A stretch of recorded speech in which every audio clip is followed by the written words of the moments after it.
నాగర్ కర్నూల్ పట్టణంలో share wall technology ఆధారంగా కొనసాగుతున్న ఇందిరమ్మ ఇళ్ల నిర్మాణ పనులను జిల్లా కలెక్టర్ బదావత్ సంతోష్ శుక్రవారం ప్రత్యేకంగా పరిశీలించారు. ముందుగా పట్టణంలోని 20వ వార్డు ఈదమ్మ గుడి సమీపంలో లబ్ధిదారుడుకు రవిశంకర్ కు మంజూరైన ఇందిరమ్మ ఇళ్ల నిర్మాణ పనులను సందర్శించారు.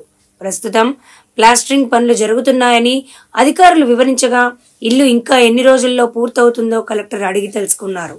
15 రోజుల్లోనే నిర్మాణాన్ని పూర్తి చేసి లబ్ధిదారుడికి అప్పగించాలని ఆయన సూచించారు. తదుపరి 13వ వార్డులో నల్లవెల్లి రోడ్లో బొంద మల్లమ్మకు మంజూరైన ఇందిరమ్మ ఇంటి నిర్మాణాన్ని కూడా కలెక్టర్ పరిశీలించారు.